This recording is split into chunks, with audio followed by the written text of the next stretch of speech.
మన పొరుగున ఉన్న పాకిస్తాన్లో ఇటు రాజకీయంగా అటు ఆర్థికంగా పరిస్థితులు రోజురోజుకు దిగజారిపోతున్నాయి.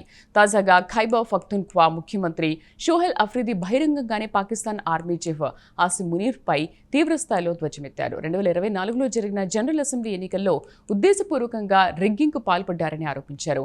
మాజీ ప్రధానమంత్రిని అడ్డు తొలగించుకోవడానికి కుట్రపూరితంగా జైల్లో పెట్టారని మండిపడ్డారు. తన మద్దతుదారులను ఉద్దేశించి మాట్లాడుతూ వెంటనే మిలిటరీ ఎస్టాబ్లిష్మెంట్ పీటీఐ చీఫ్ను బేషరతుగా విడుదల చేయాలని డిమాండ్ చేశారు. తాజాగా అఫ్రిది వ్యాఖ్యలతో ఇటు పీటీఐ నాయకత్వం కూడా పాకిస్తాన్ ఆర్మీ చీఫ్తో ఢీకొట్టడానికి సిద్ధమైందని తెలుస్తోంది. వివరాలు ప్రత్యేక కథనంలో చూద్దాం.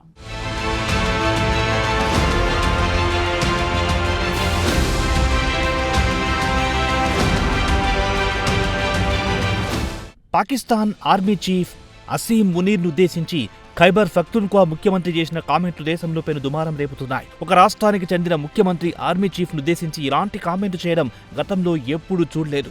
ఎందుకంటే ప్రధాని నుంచి సీఎం వరకు అందరూ ఆర్మీ చీఫ్ అంటే భయంతో వణికిపోతారు. అది ఖాన్ పార్టీకి చెందిన సీఎం చేయడం పెను దుమారం రేపుతోంది. ఇక అఫ్రీది చెప్పేదేమిటంటే 2024లో నేషనల్ అసెంబ్లీకి జరిగిన ఎన్నికలు ఉద్దేశపూర్వకంగానే రిగ్గింగ్కు పాల్పడ్డారని, ఫలితాలను తారుమారు చేశారనేది కేపీ సీఎం అఫ్రీది ఆరోపణ. దేశంలో అత్యంత ప్రజాదరణ కలిగిన నాయకుడు మాజీ ముఖ్యమంత్రి ఇమ్రాన్ ఖాన్ను అడ్డు తొలగించుకోవడానికి ఆయనపై లేనిపోని తప్పుడు కేసులు నమోదు చేసి జైలుకు పంపించారని ధ్వజమెత్తారు. ఇక అఫ్రీది పీటీఐ పార్టీకి చెందిన స్టూడెంట్ వింగ్స్తో సమావేశం ఏర్పాటు చేసి మునీర్పై తీవ్రమైన ఆరోపణలు గుప్పించారు. 2024లో జరిగిన ఎన్నికల్లో మునీర్ పీటీఐ పార్టీ గుర్తును రద్దు చేయించాడు. అలాగే నవాజ్ షరీఫ్కు చెందిన పీఎంఎల్ఎన్కు జర్దారీ పార్టీ పీపీపీని గెలిపించేందుకు గట్టి ప్రయత్నాలు చేశారన్నారు. ప్రస్తుతం జైల్లో ఉన్న మా పీటీఐ వ్యవస్థాపకుడు ఇమ్రాన్ ఖాన్ను బేషరతుగా జైలు నుంచి విడుదల చేయాలని డిమాండ్ చేశారు. కాగా ఖాన్ను వివిధ కేసుల్లో ఇరికించి ఆగస్టు 2023 నుంచి జైల్లో బంధించారు. ప్రస్తుతం ఆయన కుడి కంటి చూపు 80% బందగించిందన్న వార్తలొచ్చాయి. ఇక కేపీ ముఖ్యమంత్రి అఫ్రీది పీటీఐ విద్యార్థి విభాగంతో మాట్లాడుతూ ఇక మనం నేరుగా పాకిస్తాన్ మిలిటరీ ఎస్టాబ్లిష్మెంట్తో పోరాటం చేయాల్సిందేనని ఆవేశంతో ఊగిపోతూ చెప్పారు. మన పోరాటం మన నాయకుడు జనాబ్ ఇమ్రాన్ అహ్మద్ ఖాన్ నియాజీని జైల్లో పెట్టిన వారితోనే అని పిలుపునిచ్చారు. తన పోరాటం ఫిబ్రవరి 8, 2024లో ఎవరైతే రిగ్గింగ్కి పాల్పడ్డారో వారిపైనే తాను పోరాటం చేస్తానని విద్యార్థులతో మాట్లాడుతూ అన్నారు. తన పోరాటం అవినీతి రొచ్చులో కూరుకుపోయిన బి గ్రేడ్ పనికిమాలిన నాయకుడిని ప్రధానమంత్రి పదవిలో కూర్చోబెట్టిన వారిపై ఉందన్నారు. వాస్తవానికి ఎన్నికల్లో ఓడిపోయిన పార్టీ, ఎలాంటి మెజార్టీ లేని పార్టీ, ప్రజలు తిరస్కరించిన పార్టీలను అధికారంలోకి ఎలా కూర్చోబెడతారని ఆయన మునీర్ను నిలదీశారు. ఇక మాజీ ప్రధానమంత్రి ఇమ్రాన్ ఖాన్ ప్రభుత్వాన్ని పాక్ ఆర్మీ చీఫ్ అప్పటి ప్రతిపక్ష పార్టీలతో కుమ్మక్కై కూల్చారు. కాగా ఖాన్ పార్టీ కూడా అప్పట్లో సంకీర్ణ ప్రభుత్వం నడిపింది. ఖాన్పై అవిశ్వాస తీర్మానం పెట్టి పీటీఐ ప్రభుత్వాన్ని కూల్చేసింది. అప్పుడు తాత్కాలిక ప్రధానమంత్రిగా షెహబాజ్ షరీఫ్ను ఎన్నుకున్నారు.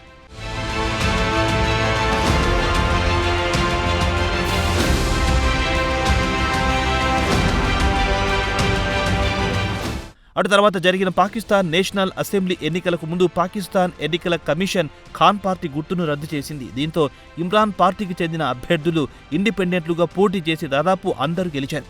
వాస్తవానికి పార్టీ గుర్తు లేనందువల్ల ఇండిపెండెంట్లుగా పోటీ చేసిన ఖాన్ అభ్యర్థులు ప్రభుత్వాన్ని ఏర్పాటు చేయలేకపోయారు. మొత్తానికి చూస్తే మునీర్ ఎన్ని కుట్రలు పనినా ప్రజలు మాత్రం ఖాన్కు మద్దతు పలుకుతున్నారు. ఇప్పటికీ జైల్లో ఉన్న ఆయన ప్రజాదరణ ఎక్కడా తగ్గడం లేదు. రోజు రోజుకు మరింత పెరుగుతుందే తప్ప తగ్గడం లేదు. ఇది మునీర్ షెహబాజ్ షరీఫ్కు మింగుడు పడడం లేదు.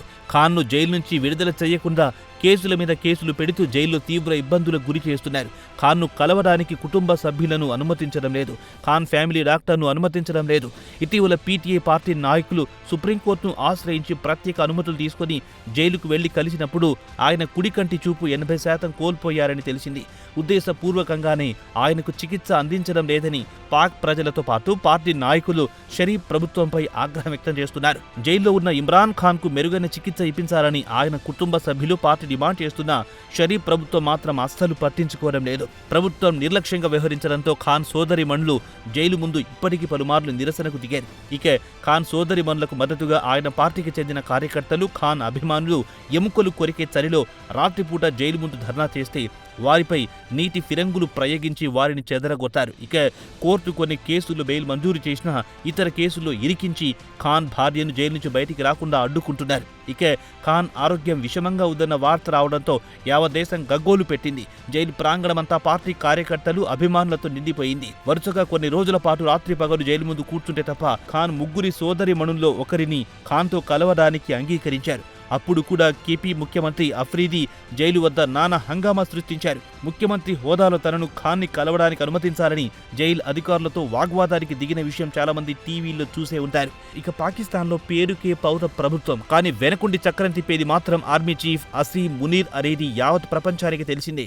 ఇక మునీర్ ఆర్మీ చీఫ్ గా ఉన్న పెద్దగా ప్రయోజనం కనిపించడం లేదు. దేశంలో ఎక్కడ చూసినా అరాచకం పెరిగిపోతోంది.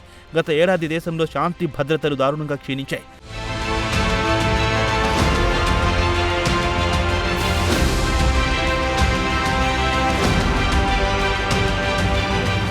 ప్రజల ప్రాణాలకు రక్షణ లేకుండా పోయింది.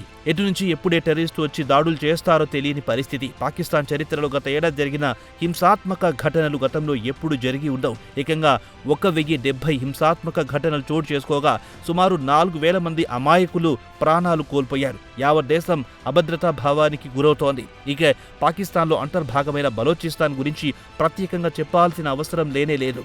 ఇక అసీం మునీర్కు చెందిన పాక్ సైనికులు బలోచిస్తాన్లో చెయ్యని అరాచకాలు లేవు. అక్కడి ప్రజలకు ఎలాంటి వారెన్ చూపకుండా హరించుకుపోతున్నారు. తర్వాత వారి ఆనవాళ్లు లేకుండా చేస్తున్నారు. ఇప్పటికీ కొన్ని వేల మంది బలోచ్ ప్రజలను అపహరించుకుపోయారు. దీంతో విసుగు చెందిన బలోచిస్తాన్ ప్రజలు పాకిస్తాన్పై యుద్ధం ప్రకటించారు. ఇక మీతో మేముండలేం, మాకు స్వాతంత్రం కావాలంటూ పిల్లా పాపల నుంచి పండు ముసలి వరకు రోడ్డెక్కి నినదించడం ప్రారంభించారు. బలోచిస్తాన్ లిబరేషన్ ఆర్మీ ఏకంగా పాకిస్తాన్పై యుద్ధం ప్రకటించింది. ఇక బిఎల్ఏ ఫైటర్లు పాకిస్తాన్ను గడగడలాడిస్తున్నారు. ఇక గత ఏడాది జాఫర్ ఎక్స్ప్రెస్ ను హైజాక్ చేసి పేరు దుమారం రేపిన విషయం తెలిసిందే. పాక్ భద్రతా దళాలను లక్ష్యంగా చేసుకుని దాడులు చేస్తూ వారికి కంటి మీద కునుకు లేకుండా చేస్తున్నారు. బలోచ్లో బాలికలు మానవ బాంబులుగా మారి పాకిస్తాన్లో ప్రవేశించి ప్రాణ త్యాగాలకు పాల్పడుతున్నారు. పాకిస్తాన్ మిలిటరీ చేతిలో ప్రాణాలు కోల్పోయే బదులు ఇలా ఆత్మత్యాగం చేయడం మేలనే స్థాయికి చదువుకున్న యువతులు రావడం మనసున్న ప్రతి ఒక్కరిని కలిచివేస్తుంది. ఇక బలోచ్ యువత బిఎల్ఏలో చేరి పాకిస్తాన్ మిలిటరీకి అసీం మునీర్కు గట్టి సవాల్ విసిరారు. సవాల్ విసిరడమే కాకుండా పాకిస్తాన్లోని 10 నగరాల్లో దాడులకు పాల్పడ్డారు. సుమారు 220 మంది భద్రతా దళానికి చెందిన అధికారులను బిఎల్ఏ ఫైటర్లు చంపి తమ కసిని తీర్చుకున్నారు. ఇవన్నీ ఒకేటైతే ఇటీవల బిఎల్ఏ ఫైటర్లు 7 సైనికులను కిడ్నాప్ చేసి పాకిస్తాన్ సైనికులకు కంటి మీద కునుకు లేకుండా చేశారు. పాకిస్తాన్ జైల్లో మగ్గుతున్న బలోచ్ ఫైటర్లను విడుదల చేస్తే మీ భద్రతా దళాలకు చెందిన అధికారులను విడుదల చేస్తామని షరతు విధించారు. మొత్తానికి చూస్తే పాకిస్తాన్లోని ఒక రాష్ట్రానికి చెందిన ముఖ్యమంత్రి ఆ దేశ ఆర్మీ చీఫ్ పై ఇంత దారుణంగా కామెంట్ చేసిన దాఖలాలు లేవు. మరి మునీర్, కిపి, సీఎం అఫ్రీది కామెంట్లపై మాటల ద్వారా సమాధానం చెబుతారా, చేతల ద్వారా సమాధానం చెబుతారా అనేది త్వరలోనే తేలిపోతుందని రాజకీయ పరిశీలకులు అభిప్రాయపడుతున్నారు.